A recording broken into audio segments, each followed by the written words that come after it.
தமிழ் திமிர் யூடியூப் சேனலில் தொடர்ந்து பார்த்துட்டு இருக்க ஜல்லிக்கட்டு ரசிகர்கள் காளையின் காதலர்கள் எல்லாருக்கும் வணக்கம். இன்றைக்கி பார்த்தீங்கன்னா திருச்செங்கோடு வாடிவாசல் அறக்கட்டளை நண்பர்கள்கிட்ட நம்ம சந்தித்து நிறைய பேசலாம்னு சொல்லிட்டு வந்திருக்கோம். தொடர்ந்து அனுபவங்களை நிறைய ஷேர் பண்ணிக்க போகிறோம். வணக்கம் ராமச்சந்திரன். இப்படி ஒரு நீட்டாக ஒரு குரூப் ஃபார்ம் பண்ணி நீட்டாக வாடிவாசல் அறக்கட்டளைன்னு சொல்லிட்டு திருச்செங்கோடில் நீட்டாக ஒரு குரூப் ஃபார்ம் பண்ணிட்டு இருக்கீங்க. இந்த ஐடியா உங்களுக்கு எப்படி வந்தது? ஜல்லிக்கட்டுக்குள்ளே எப்படி நீங்கள் வாடிவாசல் அறக்கட்டளைன்ற பிராண்ட் எப்படி கொண்டு வந்தீங்க? அதாவது வந்து பார்த்திங்கன்னா திருச்செங்கோடு வாடிவாசல் அறக்கட்டளைன்னு ஆரம்பிக்கிறதுக்கு ஒரு காரணமாக இருந்தது, இந்த ஜல்லிக்கட்டு சொந்தங்களை எல்லாத்தையும் ஒன்று சேர்த்தலான்னு சொல்லி நம்ம பர்சனலாக வேறு விஷயத்தெல்லாம் போயிட்டு வந்துக்கிட்டு இருக்கிறோம். இந்த ஜல்லிக்கட்டை நடத்தலாம், திருச்செங்கோட்டில் ஜல்லிக்கட்டு நடத்தணும்னு சொல்லி ஆரம்பித்தோம் ஃபஸ்ட்டு. அதில் சில நண்பர்கள் எல்லாத்தையும் ஒவ்வொருத்தரையாக கொண்டாந்து சேர்த்தணும். அதில் வந்து இப்போ ஜல்லிக்கட்டு சொந்தங்களில் எல்லாத்தையும் கொண்டாந்து ஒன்று சேர்த்தும்போது ஜல்லிக்கட்டு நடத்துறதுக்கே ஒரு பிரச்சனையாகவே அமைஞ்சிக்கிட்டு இருக்குது. எல்லா ஊர்லேயுமே ஒவ்வொரு சில கஷ்டங்கள்லாம் வந்துக்கிட்டு இருக்குது. அதை சரி பண்ணி செய்யணும் அப்படிங்கிறதுக்காக நம்ம இந்த ஒவ்வொருத்தரையாக மாடு வச்சுருக்கிறவங்களை எல்லாத்தையும் ஒவ்வொருத்தரையாக அன்றைக்கி நாங்கள் வந்து இந்த குரூப்பை ஃபார்ம் பண்ணியிருக்கிறோம். ஜல்லிக்கட்டு நடத்துறதுக்கு ஆரம்பித்த குரூப் தான் இது. அடுத்தது இந்த ஜல்லிக்கட்டு நடத்தும் போது பின்னாடி கொஞ்சம் பிரச்சனைகள்லாம் அதிகமாக இருக்குது. புறவாடியில் வேலை செய்கிறது, அதுக்காகவே நாங்கள் இந்த ட்ரஸ்ட் மாதிரி ஆரம்பிச்சிருக்கிறோம். அதில் நாங்கள் ஒரு 35-40 பேர் இருக்கிறோம். அதை பற்றி இப்போ நம்ம செயலாளர் சொல்லுவார் காளிதாஸ். வாடிவாசல் செயலாளர் காளிதாஸ். புறவாடியில் நடக்கிற பிரச்சனைகளை சரி பண்ணுறது, மாடு தள்ளுவாடி இல்லாமல் டோக்கன் பிரகாரம் அவுக்குது. நல்ல மாடு வச்சுருக்காங்க மாட்டுக்காரங்க, அவங்களால கொண்டு வந்து அவுக்க முடியறதில்ல. என்ன காரணம் கேட்டிங்கன்னா, அந்த தள்ளுவாடி போட்டனால நல்ல விளையாட்டு மாடு கூட விளையாட மாட்டேங்குது. அந்த ஒரு காரணத்துக்காண்டி தான் எல்லா மாவட்டங்கள்லேயும் தள்ளுவாடி பிரச்சனைனால தான் ஜல்லிக்கட்டே நடத்த விட மாட்டாங்க அரசு. அதனால இந்த பிரச்சனையை முதல் சரி பண்ணணும். இப்போ நாங்கள் அறக்கட்டையில் இருக்க எல்லாருமே வந்து மாடுபிடி வீரர்கள், காளை உரிமையாளர்கள். நாங்கள் உள்ளூரில் வந்து மாடு வச்சுருக்கோம். எல்லா ஊர்லேயும் மாடு ஜல்லிக்கட்டு கொண்டு போகிறோம். காளை உரிமையாளர் இருக்கும், மாடுபிடி வீரர்கள் இருக்கும். அதனால எங்களுக்கு புறவாடி வந்து வேலை செய்கிறது கொஞ்சம் ஈஸியாக இருக்கும். ஏன்னா மாட்டிலே நாங்கள் பழங்கிட்டு இருக்கிறதுனால எங்களுக்கு கொஞ்சம் ஈஸியாக இருக்கும். அதனால சரி, நம்ம எந்த ஊருக்கு போனாலும் மாடு அவுக்க முடியறதில்ல, தள்ளுவாடியாக போயிடுது, மாடு ரொம்ப சிரமப்படுது, நல்லா விளையாடுற மாதிரி விளையாட மாட்டேங்குது. அந்த ஒரு காரணத்துக்காண்டி சரி நம்ம மாடு அவுக்கலாம், ரெண்டாவது வந்து புறவாடி வேலை செய்யலாம். ஏன்னா மற்ற பசங்களை கொண்டு வந்து ஜல்லிக்கிட்டே தெரியாத பசங்களை உள்ள கொண்டு வந்து வேலை செய்ய சொன்னால் கொஞ்சம் சிரமம். ஏன்னா மாடு கொஞ்சம் பயமாக இருக்கும், மாடு பாஞ்சிடும். இப்போ நாங்களே மாடு வச்சுருக்கோம், மாடுபிடி வீரர்கள் இருக்கிறதுனாக்க எங்களுக்கு மாடுகளோட குழந்தைறது கொஞ்சம் ஈஸியாக இருக்கும். அதனால நாங்கள் அந்த மாதிரி பசங்களாகவும் உள்ளூரில் காளை உரிமையாளர்கள், காளை மாடுபிடி வீரர்களை வச்சு இந்த ட்ரஸ்ட் மாதிரி ஃபார்ம் பண்ணி எல்லா ஊர்லேயும் வந்து புறவாடி வேலை செஞ்சுட்ருக்கோம். கிட்டத்தட்ட ஒரு 3-4 வருஷம் தான் இந்த புறவாடி வேலை செஞ்சுட்ருக்கோம். ஒரு 25-20 ஜல்லிக்கட்டு பக்கம் புறவாடி வேலை செஞ்சுருக்கோம். திருச்சி மாவட்டம், மதுரை மாவட்டம், மதுரையில் வந்து சக்குடி பிஆர் ஐயா ஜல்லிக்கட்டு புறவாடி வேலை செஞ்சுருக்கோம். அப்புறம் இங்கே பள்ளிப்பாளையம் ஜல்லிக்கட்டு புறவாடி வேலை செஞ்சோம். இந்த மாதிரி நிறையா ஊரில் வேலை செஞ்சுருக்கோம். நாங்கள் வேலை செஞ்ச ஊர்லலாம் முடிஞ்ச வரைக்கும் தள்ளுவாடி இல்லாமல் ஒரு 75-80% கேரண்டியாக பண்ணி கொடுத்துருக்கோம். சூப்பர். இந்த புறவாடி நடத்துறதுக்கு நாங்கள் ஜல்லிக்கட்டு கமிட்டிகிட்ட வந்து எந்த அமௌண்ட்டு வாங்குறதில்ல. அவங்க வந்து பார்த்து எங்களுக்கு ஏதாவது பண்ணி கொடுத்தாங்கன்னா ஏதாவது சாப்பாடு இது மட்டும் அரேஞ்ச் பண்ணி கொடுப்பாங்க, தண்ணி பண்ணி நாங்களும் போவோம். அதே மாதிரி புறவாடி வேலை செய்கிற எந்த ஊர்லேயும் நாங்கள் வந்து ட்ரஸ்ட்டில் இருந்து டோக்கன் வாங்குறதில்ல. காளை உரிமையாளர்கள் மாடு அடைக்கிறதுக்கு டோக்கன் வாங்குறதில்ல. என்ன காரணம் கேட்டிங்கன்னா, நாங்கள் எங்கள் மாடுகளை கொண்டு அவுக்க போயிட்டோம்னா புறவாடி வேலை செய்ய முடியாது. அந்த ஒரு காரணத்துக்காண்டியே எந்த கமிட்டியிலையும் எங்களை எந்த ஜல்லிக்கட்டில் யார் கூப்பிட்டாலும் எங்களுக்கு டோக்கன் வேணாம். நாங்கள் வந்து எங்கள் ஊரில் எங்களுக்கு டோக்கன் இருக்கிறதுக்கு நாங்கள் அவுத்துக்கிறோம். புறவாடி வேலை செய்கிற ஊரில் வந்து நாங்கள் எப்போதும் வந்து மாடு அவுத்துக்கிறோம். இந்த ட்ரஸ்ட்டோட மெயின் ரீசன் அதுதான். அதனாலேயே வந்து நாங்கள் எங்களால் முடிஞ்ச வரைக்கும் சில ஊருக்காரங்களும் எங்களை கூப்பிட்றாங்க. ஒரே ஊரில் 2 நாள் ஜல்லிக்கட்டு நடக்குது, மாற்றி ஒரே டேட்டில் வந்து 2 பக்கம் நடக்குது. எங்கள்கிட்ட ஸ்ட்ரென்த்து கம்மியாக தான் இருக்காங்க. இருந்தாலும் நாங்கள் எங்கள் மாடுகளே அவுக்கணும். எங்கிட்டே உள்ளூரில் மாடு இருக்குது, எல்லாம் 2 மாடு 3 மாடு வச்சுருக்கோம். எங்கள் மாடுகளே அவுக்கணும். முடிஞ்ச வரைக்கும் வருஷத்துக்கு ஒரு 10 ஜல்லிக்கட்டோ ஒரு 5 ஜல்லிக்கட்டோ சிறப்பாக செஞ்சு கொடுத்துட்ருக்கோம். சிறப்பாக செஞ்சுட்டு இருக்கீங்க. இப்போ பார்த்தீங்கன்னா நம்ம காளை உரிமையாளர்கள் தமிழ்நாடு முழுக்க நீங்கள் நிறைய பேர் இருக்காங்க. ஜல்லிக்கட்டு ஒரு காலத்தில் தடை பண்ணி வச்சுருந்தாங்க. இப்போ நல்லா சிறப்பாக வருஷம் வர புதுசாக நிறைய ஊர்களில் ஜல்லிக்கட்டு எல்லாமே நடக்குது. இப்போ வந்து பார்த்துக்கிட்டிங்கன்னா புறவாடியில் இருக்க பிரச்சனை எல்லாமே நிறைய பிரச்சனை நடக்குதுன்னா 1-2 நிறைய பிரச்சனை நடந்துகிட்டு இருக்குது, சமாளிக்க முடியல மாட்டுக்காரங்களால். ஆனால் இப்போ வந்து காளையோட உரிமையாளர்கள், நான் பொதுவாக சொல்கிறேன், எல்லாரையும் சொல்லலை, சில பேர் என்ன நினைப்பாங்க அப்படின்னா, நம்ம மாடு அடைக்கணும், அடைச்சா போதும், வெளியே வந்தால் போதும், சீக்கிரம் அதை பண்ணணும்னு சொல்லிட்டு தள்ளுவாடியில் சில பேர் அப்படி நினைப்பாங்க. ஆனால் நீங்கள் அதெல்லாமே மனசில் வச்சுக்காம நம்ம சில ஜல்லிக்கட்டை நிறையா நல்ல ஜல்லிக்கட்டாக சிறப்பாக முழுசாக நடத்தி முடிக்கணும். போராடி வேலை செஞ்சு ஜல்லிக்கட்டு நிற்காம முழுசாக நடக்கணும்னு நினைக்கிறீங்க. அதிலேருந்து என்னோட மனமார்ந்த வாழ்த்துக்கள். இதுக்கு மேலே நீங்கள் நிறைய செய்யணும், நிறைய ஜல்லிக்கட்டு சிறப்பாக நடத்தி கொடுக்கணும். உங்களுக்கும் கவர்மெண்ட்டு சில இதுக்கு மேலே பண்ணி கொடுப்பாங்க. உங்களோட மனவேதனையும் புரிஞ்சுக்குவாங்க. கண்டிப்பாக சில ஐடியா நிறைய கொடுப்பாங்க. கவர்மெண்ட்டும் உங்களுக்கு சீக்கிரமாக சப்போர்ட் பண்ணுவாங்க. அதுக்கு என்னோட வாழ்த்துக்கள். இப்போ இருந்துக்கிட்டு போராடியில் நிறைய பிரச்சனை நடக்குதுன்னு நீங்களும் சொன்னீங்க, நானும் சொல்லியிருந்தேன். இந்த பிரச்சனையெல்லாம் சரி செய்யறதுக்கு என்னென்ன பண்ணலாம்? நான் வந்து ஜல்லிக்கட்டு நடத்துகிறவங்க விழா கமிட்டி வந்து ரொம்ப கஷ்டப்பட்டு பெர்மிஷன் வாங்குறாங்க கவர்மெண்ட்டில். பெர்மிஷன் வாங்கலாம் இருக்கட்டும், இல்லை அரசியல் தலையீடு, அரசு அதிகாரிகள் நிறைய பிரச்சனைகள் இருக்குது. அவங்களே அதையும் சரி பண்ணி அவங்க வேலையெல்லாம் விட்டு பணம் நிறையா செலவு பண்ணி இந்த ஜல்லிக்கட்டு நடத்துகிறாங்க.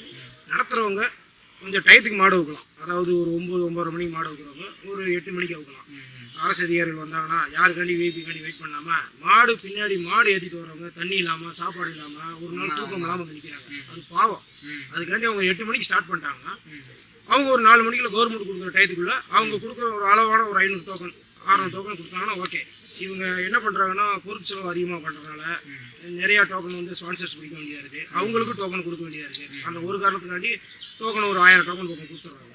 அந்த ஒரு காரணமான பிரச்சனைனாலே மாட்டுக்காரங்களும் பயந்துடுறாங்க. 500-600 மேலே மாடு அவுக்கிறவங்க வந்து டோக்கன் வச்சுருக்கவங்களாம் அவங்களால நம்ம மாடு அவுக்க முடியாமல் போயிருமோ அந்த ஒரு ரீசன்லாம் 2 மணிக்கு மேலே பார்த்தீங்கன்னா ஜல்லிக்கட்டு நடக்கிறப்ப அவங்க பயத்தில் தான் மாடுகளை கொண்டு தள்ளுவாடி போடுறாங்களே தவிர மாட்டுக்காரங்க போடணும்னு அவங்க எதுவும் எதிர்பார்க்கறதில்ல. மாட்டுக்காரங்க என்ன செய்ய நம்ம மாடு அவுக்க முடியாமல் போயிருமோ அந்த ஒரு கையெழுத்துக்காண்ட.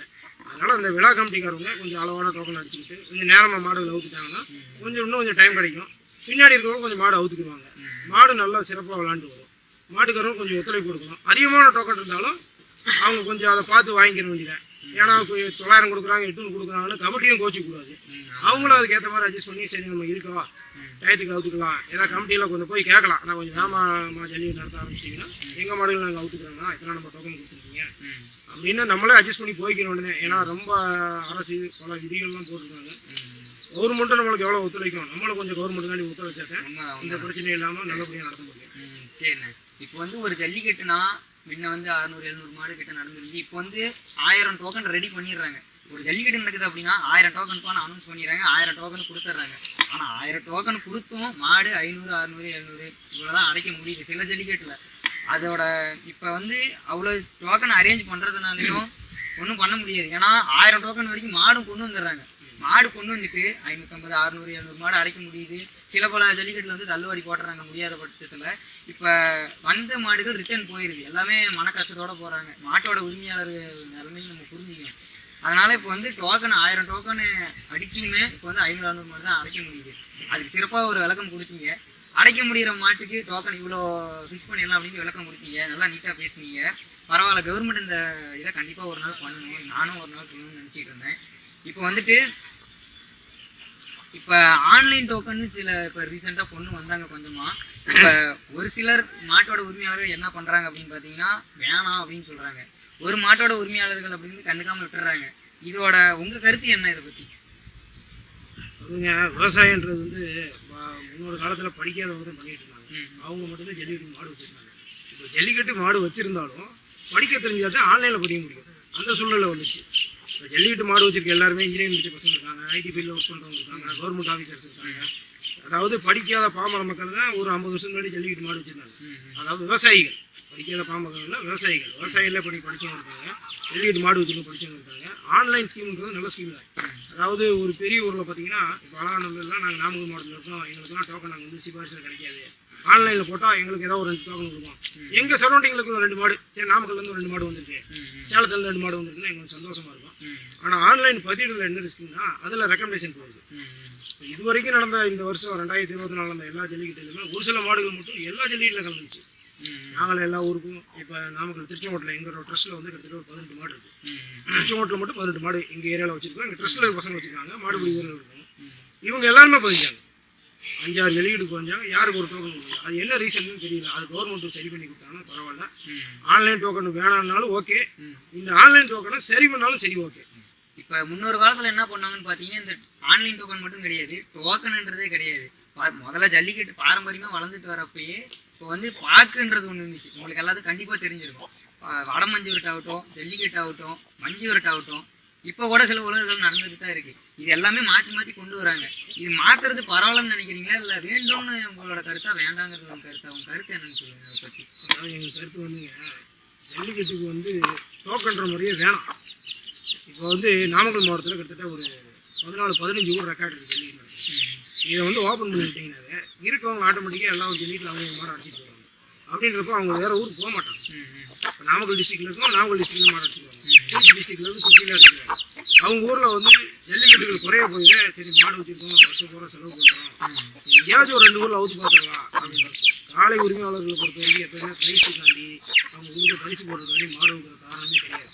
ஏன்னா எந்த ஊரில் பார்த்தீங்கன்னாலும் தமிழ்நாட்டில் எல்லா ஜல்லிக்கட்டில் கொடுக்குற ப்ரைஸ் பார்த்தீங்கன்னா அவங்க ஒரு மாதம் அந்த மாட்டுக்கு செலவு பண்ணுற காசு கூட வராது. வண்டி வாகனம் இருக்குது, கூட கூட்டு போகிற பசங்களுக்கு சாப்பாடு இருக்குது, அப்புறம் வண்டி செலவு இருக்குது, 2வது வந்து மாட்டு தீவனம் இருக்குது. இதெல்லாம் பார்த்தீங்கன்னா அவங்க இருக்கிற ப்ரைஸ் வந்து 12 மாதத்துக்கு ஒரு மாதம் கூட பத்தாது. அதனால் யார் பரிசு பொருள் எதிர்பார்த்து எந்த காலை உரிமையாளர்களும் மாடை வந்து.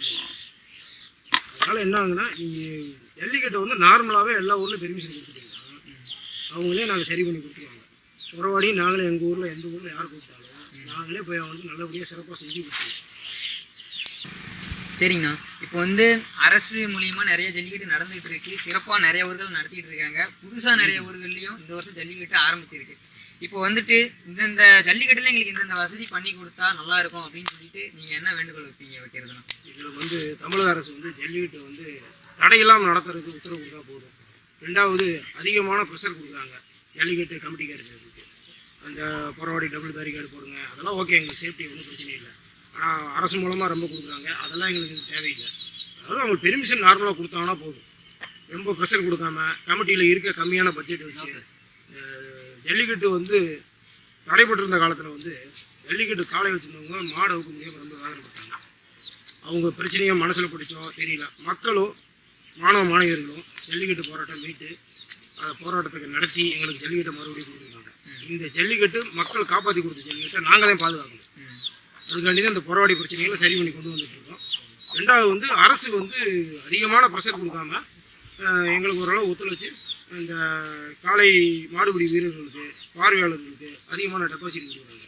இந்த டெபாசிட் தொகையை வந்து கொஞ்சம் கம்மி பண்ணினாங்கன்னா எல்லா ஊரும் ஜல்லிக்கட்டு சிறப்பாக நடக்கும். சின்ன சின்ன வேடிக்கை நடத்துறவங்களும் ரொம்ப சிரமப்படுறாங்க. இந்த நேரத்தில் வந்து நாங்கள் ஜல்லிக்கட்டில் ஒரு பிஆர் ஐயா வந்து தலைவணங்குறோம். ஏன்னா நாங்களாம் வந்து ஜல்லிக்கட்டுக்கு வந்து வாழ்க்கையில் எங்களுக்கு வந்து அவர் வாழ்க்கையே வந்து ஜல்லிக்கட்டு. அவர் வந்து ஜல்லிக்கட்டின் தந்தைன்னு சொன்னால் கூட குறையாகாது. ஏன்னா அவர் வந்து ஜல்லிக்கட்டுக்காண்டி ஜல்லிக்கட்டுன்ற ஒரு வார்த்தை தமிழ் மக்களுக்கு மறந்துடக்கூடாது. இன்னும் 100 வருஷம் 200 வருஷம்னாலும் பிஆர் ஐயா தான் வந்து அந்த ஜல்லிக்கட்டே வந்து சிறப்பாக போராடி நிறைய பிரச்சனைகள் பல வருடங்கள் பல பணம் இழந்தாலும் நிறைய மன உளைச்சல் அடைஞ்சாலும் மக்கள் எங்களுக்காண்டி, அதாவது ஜல்லிக்கட்டு காலை உரிமையாளர்கள் மாடுபிடி வீரர்கள் தமிழக மக்களுக்காண்டி இந்த ஜல்லிக்கட்டை வந்து போராடி மீட்டு கொடுத்துருக்காரு. இந்த பிஆர்ஐக்கு நாங்கள் நன்றி சொல்லிக்கிறோம் இந்த நேரத்தில். இப்போ வந்துட்டு ஜல்லிக்கட்டு சொந்தங்கள் நிறைய தமிழ்நாடு முழுக்க நிறைய ஜல்லிக்கட்டு சொந்தங்கள் இருக்காங்க. இந்த வீடியோ எல்லாரும் பார்க்க போகிறாங்க. இப்போ நம்ம ஜல்லிக்கட்டு சொந்தங்களுக்கு நீங்கள் என்ன சொல்லலாம்னு விருப்பப்படுறீங்க? அதாவது வந்து என்னென்னு கேட்டிங்கன்னா, நாங்கள் இந்த ஜல்லிக்கட்டு வாடிவாசல் அறக்கட்டளை ஆரம்பித்தது மட்டும்தாங்க திருச்செங்கோடுன்னு சொல்லி நாங்கள் வாடிவாசல் அறக்கட்டளை ஆரம்பித்து ஒவ்வொரு ஊர்லேயும் இந்த வேலையை செய்கிறத பார்த்துட்டு இன்னும் ஈரோடு மாவட்டத்தில் இருந்தும் சரி, எடப்பாடியில் சேலம் மாவட்டத்தில் இருந்தும் சரி, எல்லா ஊரில் இருந்தும் அந்தந்த ஜல்லிக்கட்டு காலை உரிமையாளர்கள் இன்னும் ஜல்லிக்கட்டு ஆர்வலர்கள் எல்லாருமே வந்து எங்கள் அறக்கட்டளையில் வந்து ஜாயின் பண்ணியிருக்காங்க. அவங்க வந்து நாங்கள் இப்போ செய்கிற வேலையெல்லாம் தெரிஞ்சுக்கிட்டு எங்கள் கூட பணியாற்றுறதுக்காக அவங்க வந்திருக்காங்க எல்லாருமே. அதாவது வந்து என்னென்னு கேட்டிங்கன்னா, இது மாதிரி இன்னும் நிறைய ஊர்லேருந்து எல்லா மாவட்டத்தில் இருந்தும் நாங்கள் எல்லாத்தையும் இது மாதிரி அரியலூர், திருச்சி இந்த எல்லா ஊரில் இருந்துமே எங்களுக்கு சப்போர்ட் பண்ணிக்கிட்டு தான் இருக்கிறாங்க. நாங்கள் செய்கிறத பார்த்துட்டு இதை வந்து என்னென்னு சொல்கிறதுன்னு கேட்டிங்கன்னா, இன்னும் சில உறுப்பினர்கள் நாங்கள் சேர்க்கறதுக்காக நாங்கள் எல்லாமே தயாராக தான் இருக்கிறோம். எல்லாருமே வந்து கலந்துக்கிட்டாங்கன்னா இன்னும் கொஞ்சம் சப்போர்ட்டாக இருக்கும் இந்த ஜல்லிக்கட்டை பாதுகாக்கிறதுக்காக. இதுக்கு முக்கியமாக என்ன சொல்லணும்னு கேட்டிங்கன்னா, மாட்டு உரிமையாளர்கள் வந்து எங்களுக்கு கொஞ்சம் இன்னும் சப்போர்ட் பண்ணாங்கன்னா இன்னும் கொஞ்சம் நல்லா இருக்கும்னு நாங்கள் ஆசைப்படுறோம். எல்லா ஊர்லேயுமே நாங்கள் சொல்கிறத கொஞ்சம் கேட்டு அவங்க புரிஞ்சுக்கிட்டு அதை கொஞ்சம் அதாவது நாங்கள் சொல்கிறத கேட்டு அவங்க புரிஞ்சுக்கிட்டு கொஞ்சம் மெதுவாக ஒரு இடத்துல தான் நான் முன்ன போகிறேன் நீ முன்ன போகிறேன்னு சொல்லி போகிறாங்க.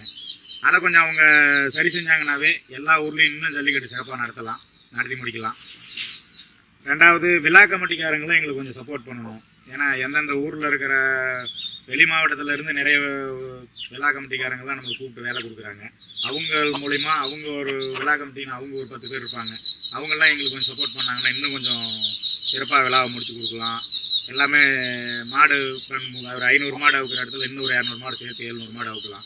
அந்த அளவுக்கு சிறப்பாக பண்ணி கொடுக்கறதுக்கு நாங்கள் எல்லா ஊருக்கும் வரதுக்கு தயாராக இருக்கிறோம். அதுக்கு விழா கமிட்டி தான் எங்களுக்கு கொஞ்சம் சப்போர்ட் பண்ணணும். ட்ரஸ்ட்டில் என்னென்ன கோட்பாடுகள் கொள்கைகள் எல்லாம் வச்சுருக்கீங்க? எங்கள் ட்ரஸ்ட்டில் கோட்பாடு கொள்கைகள்லாம் எதுவும் இல்லைங்கப்பா. அதாவது எங்கள் ட்ரஸ்ட்டில் இருக்க எல்லாருமே காளை உரிமையாளர்கள், மாடுபிடி வீரர்கள், இவங்க 2 பேருமே சேர்ந்து பயணிக்கிறோம். இப்போ எங்கள் ட்ரஸ்ட்டில் வந்து ஜல்லிக்கட்டு ஆர்வம் உள்ளவங்க யார் வேணால் சேர்ந்துக்கலாம். அதாவது இதுதான் வந்து அவங்களுக்கு ஒரு குவாலிஃபிகேஷன் கிடையாது. அவங்களுக்கு ஆர்வம் இருக்கணும், ஜல்லிக்கட்டு பற்றி ஆர்வம் இருக்கணும். நான் ஒரு புறவாடிக்கு வெளியூர் போகிறோம்னா எங்கள் கூட அவங்க வந்து இதை நைட்டே போயிடுவோம், ஒரு அட்ஜஸ்ட் பண்ணி செய்யலாம். ஆனால் இதில் நாங்கள் ஒரு மெயினாக ஒரு மேட்டர் ஒன்று மென்ஷன் பண்ணுறோம். என்னன்னாக்கா காளை உரிமையாளரும் மாடுபிடி வீரர்களும் நாங்கள் போய் வேலை செய்கிற ஜல்லிக்கட்டு, அதாவது புறவாடி வேலை செய்கிற இடத்துல எங்களுக்கு டோக்கன் வாங்கிக்கோங்க, காளைக்கு டோக்கன் வாங்கிக்கோங்க, உங்கள் கூட வந்தனால எங்களால் மாடு விட முடியாமல் போகுது அப்படின்ற ஒரு பாயிண்ட் மட்டும் யாரும் எதிர்பார்க்க வேணாம். என்னென்னு கேட்டிங்கன்னா நாங்கள் வந்து பணத்துக்காண்டியோ இதுக்காண்டியோ இந்த வேலை செய்கிறது கிடையாது. டோக்கன் கொடுப்பாங்க அப்படின்னு சொல்லி நாங்கள் எந்த பேர வேலையும் போய் யார்கிட்டையும் டோக்கன் கேட்கறதில்ல, எந்த விழா கமிட்டியில் கேட்கறதில்ல. எங்களோட மெயின் ரீசன் நல்ல மாடுகள் வந்து தள்ளுவடி விழுகாமல் கவர்மெண்ட் கொடுக்குற அந்த ரூல்ஸ் பிரகாரம் புறவாடியில் நல்ல மாடு நீட்டாக அடைக்கணும் டோக்கன் பிரகாரம் அப்படின்ற ஒரு ஆர்வத்தில் அப்படி தான் நாங்கள் வந்து ஜல்லிக்கட்டு வந்து புறவாடி வேலை செஞ்சுக்கிட்டு இருக்கோம். அந்த தமிழ்நாட்டில் எல்லா மாவட்டத்துலேயும் எங்கிட்ட வந்துருக்காங்க. இப்போ பார்த்தீங்கன்னா நாங்கள் சும்மா ஆரம்ப காலத்தில் ஒரு 15 பேர் வச்சு ஆரம்பிச்சோம். இப்போ அதை அப்படியே கொஞ்சம் கொஞ்சமாக எல்லா ஊர்லேருந்து வந்திருக்காங்க. ஈரோட்டிலேருந்து ஒரு 10-15 நண்பர்கள் இருக்காங்க. அப்புறம் சேலம் மாவட்டத்தில் எடப்பாடி ஆசாரம் குரூப்ஸில் வந்துருக்காங்க. இந்த மாதிரி எல்லா ஊரில் இருக்க பெரம்பலூரில் இருக்காங்க. இப்படி எல்லா நண்பர்களும் வந்து எங்களோட சேர்ந்துருக்காங்க. அவங்களும் என்கிட்ட நாங்கள் சொல்கிற மாதிரியே எங்களோட புரிஞ்சுக்கிட்டு, அதாவது புரிஞ்சல் காளை வச்சுருக்க எல்லாருக்குமே வந்து டோக்கன் எதிர்பார்க்குற ஒரு பெரிய விஷயம் தான். அது வந்து நம்ம அவங்ககிட்ட வந்து இல்லைன்னு சொல்ல முடியாது. நண்பா நாங்கள் புறவாடி வேலை செய்கிற ஊரில் வந்து எங்கள்கிட்ட வந்து டோக்கன் கேட்காதீங்க நண்பா. என்ன காரணம் கேட்டிங்கன்னா நீங்கள் மாடவுக்கு போயிடுவீங்க, புறவாடி வந்து வேலை செய்ய முடியாது. அப்போ வந்து ஒரு விழா கமிட்டி நம்மளை நம்பி ஒரு பொறுப்பு ஒப்படைக்கிறப்ப வந்து அந்த பொறுப்பை வந்து நம்ம மீறுற மாதிரி ஆகிட்டு. இப்போ நம்ம வந்து புறவாடி வேலை செஞ்சுட்டு இருக்கோம். நம்ம ட்ரஸ்ட்டோட டிஷர்ட் போட்டோ நம்ம கூட வந்தவங்களோ மாடை கொண்டு வந்து நிற்கிறப்ப இப்போ ஒரு 300 டோக்கன் போயிட்டு இருக்குன்னா அவங்க 500 கையில் வச்சுருப்பாங்க. நண்பா உள்ள விடுன்னு கேட்பாங்க. அப்படின்ற பட்சத்தில் வந்து நம்ம வந்து பாரபட்சம் இல்லாமல் யாரையும் உள்ள விட முடியாது. ஏன்னு கேட்டிங்கன்னா நம்ம வந்து டோக்கன் பிரகாரம் தான். அது வந்து யார் மாடாக இருந்தாலும் சரி, எவ்வளோ பெரிய ஆள் மாடாக இருந்தாலும் சரி, எங்களை பொறுத்த வரைக்கும் ஒரே கொள்கை, நம்பர் இருந்தால் மாடு உள்ள வரும். அந்த ஒரே காரணம் தான். நாங்களும் அதே மாதிரியே எந்த புறவாடி வேலை செய்கிற ஊரில் மாடு வச்சுருக்கோம். இதுதான் வந்து நாங்கள் ஒரு மிகப்பெரிய கொள்கையாக வச்சுருக்கோம். ஒரு தலை சிறந்த கொள்கை இதுதான். எங்கள் கொள்கையை வந்து நாங்கள் யாருக்காண்டி மாற்ற மாட்டோம். எங்கள் கொள்கையே இதுதான். ஜல்லிக்கட்டு அறக்கட்டளை, வாய்வாசல் அறக்கட்டளையோட கொள்கையே மெயின் அதுதான். அதே மாதிரி நீங்கள் ஜல்லிக்கட்டு ஆர்வம் உள்ளவர்கள் வந்தால் யார் வேணால் வந்து எங்கள் ட்ரஸ்ட்டில் சேர்ந்துக்கலாம். வந்து இதுதான் வந்து ரூல்ஸ் அப்படின்னு கிடையாது. ஏன்னா டோக்கன் மட்டும் கேட்க வேணும். ஏன்னா கமிட்டி வந்து ஜல்லிக்கட்டு நடத்த ரொம்ப சிரமப்பட்டு நடத்துகிறாங்க. நம்ம அவங்களுக்கு போய் சிரமம் கொடுக்க வேணாம். அவங்களோட கஷ்டத்தை நம்ம வந்து பகிர்ந்துக்கிறத போகிறோம். நம்மளால் அவங்க கஷ்டப்படக்கூடாது. அந்த ஒரு காரணத்துக்காண்டி தான் நாங்கள் வந்து இந்த ரொம்ப கஷ்டமான வேலை தான் இது. மாடு வச்சுருக்கவங்கள்ட்ட டோக்கன் கொடுக்க முடியாதுன்றது ஒரு சிரமம் தான். முடிஞ்ச வரைக்கும் நாங்கள் வெளியூரில் நாங்கள் புறவாடி வேலை செய்கிற ஊரில் மாடு வைக்க போகிறப்ப அவங்களுக்கு ஏதோ எங்களுக்கு 1-2 வந்துச்சுன்னா அவங்களுக்கு கொடுத்து ஷேர் பண்ணி நாங்கள் அப்படியே ஒரு குழுவாக அப்படி சேர்ந்து போயிட்டுருக்கோம். இதுதான் வந்து ரொம்ப பெருசாக ஒன்றும் எங்கள் ட்ரஸ்ட்டோட கொள்கையெல்லாம் கிடையாது. யார் வேணாலும் வந்து சேர்ந்துக்கலாம். தமிழ்நாட்டில் அவங்க ஊரில் ஜல்லிக்கட்டு நடத்தி கூப்பிட்டாலும் போவோம். அந்த ஊர் விழா கமிட்டி கூட சேர்ந்து நடத்தினாலும் நாங்கள் ட்ரஸ்ட் மூலம் நடத்தினாலும் நண்பா வாங்க நண்பா எங்கிட்ட ஒரு 20 பேர் இருக்காங்க, நீங்கள் ஒரு 10 பேர் நடந்தோம்னா கண்டிப்பாக நாங்கள் வருவோம். எல்லா ஒரு ஜல்லிக்கட்டுக்காரங்களுக்கும் எல்லா ஒரு ஜல்லிக்கட்டு விழா கமிட்டிக்கும் நாங்கள் வைக்கிற ஒரே வேண்டுகோள் தான், நீங்கள் வந்து உங்கள் பரவாடி வந்து எங்களை கூப்பிடுங்க. நீங்கள் கமிட்டியிலேருந்து எங்களை சப்போர்ட் பண்ணுங்கள். நாங்கள் சிறந்த முறையில் உங்கள் ஊரில் தள்ளுவாடி இல்லாமல் எங்களால் முடிஞ்ச வரைக்கும், அதாவது எங்களால் முடிஞ்ச வரைக்கும் செஞ்சு கொடுப்போம். ஏன்னா கமிட்டியும் ஒத்துழைக்கணும். அந்த ஏரியாவில் காவல்துறை, அரசு அதிகாரிகள் எல்லாம் ஒத்துழைச்சிங்கன்னா ஜல்லிக்கட்டு ரொம்ப சிறப்பாக இருக்கும். அது கமிட்டிக்காரங்க ஏதோ கொஞ்சம் பார்த்து எங்களுக்கு முன்ன பண்ணி அட்ஜஸ்ட் பண்ணி அவங்களும் கொஞ்சம் நேரம் எங்கள் கூட வந்துருந்தாங்கன்னா நாங்களும் முடிஞ்ச வரைக்கும் செஞ்சு கொடுப்போம். சரிங்க, சூப்பர் தான். வாடிவாசல் அறக்கட்டளை குரூப்ஸ் நோக்கமும் கொள்கையும் வெற்றி பெற என்னோட மனமார்ந்த வாழ்த்துக்கள் எல்லாருக்கும். இப்போ வந்துட்டு அறக்கட்டளை குரூப்ஸில் இருக்கக்கூடிய ஜல்லிக்கட்டு காளைகள் பற்றி எல்லாம் பார்க்கலாம். சேலம், ஈரோடு சைடு இருந்து நிறைய நண்பர்கள் வந்து இணைஞ்சி பண்ணிகிட்டு இருக்காங்கன்னு சொல்லிட்டு பெருமையாக சொன்னாங்க. ரொம்ப ரொம்ப சந்தோஷம். இப்போ காளைகள் சில கொண்டு வந்திருக்காங்க சேலம், ஈரோடு சைடில் இருந்து. அந்த காளைகள் பற்றி பார்த்துடலாம் வாங்க. திருச்செங்கோடு வாடிவாசல் அறக்கட்டளைக்காக புது உறவாக எடுத்துருக்குறோம். இந்த வருஷம் ஒரு பெரிய ஜல்லிக்கட்டில் கலந்துக்கிட்டு இது ஒரு பெரிய பிரைஸை வாங்கணும்னு நம்புகிறோம். நாங்கள் அடுத்தது வாடியில் சந்திப்போம். பார்த்தீங்கன்னா ஈரோடு மாவட்டத்துலேருந்து வந்திருக்கோம். ஈரோடு வெள்ளையன் ஜல்லிக்கட்டு பேரவையிலேருந்து நம்ம அண்ணன் வாடிவாசல் திருச்செங்கோடு வாடிவாசல் அறக்கட்டையில் செயல்பாடுகளை பார்த்து அவங்களோட செயல்பாடுகளில் ஈடுபட்டு நம்மளும் வந்து கூட செயல்படலான்னு சொல்லி நம்ம இவங்க கூட சேர்ந்து பயணிச்சுட்டு இருக்கோம். இது வந்து பார்த்தீங்கன்னா நம்மளோட மாடு. இது வந்து அண்ணனோட வந்து உங்களுக்கு வேணுன்ற தகவல்களை சொல்லுவாங்க. அந்த மாடு பேர் ருத்ரன் நண்பா. இது இப்போ பக்கமாக போன வருஷம் அலங்காநல்லூரில் ஊற்றோம். அதுக்கு முன்னாடி சேலம் நலவரப்பட்டியில் ஊற்றோம். இந்த வருஷம் இன்னும் எங்கேயும் அவுக்கல நண்பா. இது மேலே 2024 வெயிட் பண்ணுறதுக்காட்டு இது அவுத்துட்டு இருக்கோம். இது வரைக்கும் ஒரு 18 வேடிக்கையில் அவுத்துருக்கோம் நண்பா. ஜல்லிக்கட்டு சொந்தங்கள் அனைவருக்கும் வணக்கம். நாங்கள் எடப்பாடி ஆசான் குரூப் சார்பாக வந்திருக்கோம். இப்போ நம்ம வாடிவாசல் அறக்கட்டளை சார்பாக வந்து நாங்கள் சேர்ந்து இவங்களோட பயணிச்சுட்டு இருக்கோம். நம்ம மாடு ஒன்றும் பிரச்சனை இல்லை, எந்த வேலையும் தரமாக ஆகலாம், வந்தால் ஜம்பில் வரும். இது வரைக்கும் 15 வாடி அடிச்சிருக்கிறோம். தெறிக்க விடும் நம்ம மாடு. மாட்டோட பேர் பெரியாண்டவர். கெத்தா மாடு ஆகலாம், துணிஞ்சு மாடு ஆகலாம், பணம் கட்டி மாடு ஆகலாம். பேர் கடுகு நண்பா. இப்போ தான் ஒரு 8 மாதம் கண்ணு பத்திராப்புலேருந்து எடுத்து வந்திருக்கு. ஒரு 3 வருஷம் கழிச்சு இதோட ஆட்டத்தை எதிர்பார்க்கலாம்.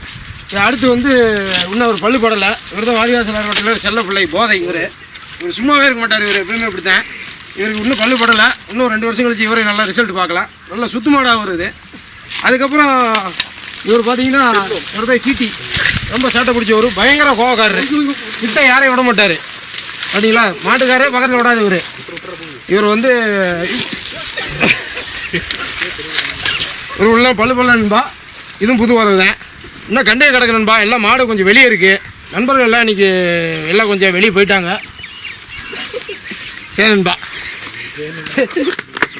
ஓகே ஃப்ரெண்ட்ஸ், ஜல்லிக்கட்டுக்கு நிறைய பேர் சப்போர்ட் பண்ணிட்டு இருக்கீங்க. நிறைய ஊர்களில் இன்னமுமே புதுசாக ஜல்லிக்கட்டு நடந்துட்டு இருக்கு, நடக்க போகுது இந்த வருஷம். நமது பாரம்பரியமான ஜல்லிக்கட்டு இன்னும் அடுத்த தலைமுறைக்கு இன்னும் அதிக அளவில் போய் வெற்றி பெற நம்மளோட தமிழ்நாட்டில் இருக்க ஜல்லிக்கட்டு நண்பர்கள் எல்லாருமே சப்போர்ட் பண்ணுங்க. நம்மளோட ஜல்லிக்கட்டை அடுத்த தலைமுறைக்கு இன்னும் அதிக அளவில் எடுத்துகிட்டு போய் சேர்க்கலாம். நன்றி, வணக்கம். அடுத்து ஒரு அருமையான வீடியோவில் சந்திப்போம்.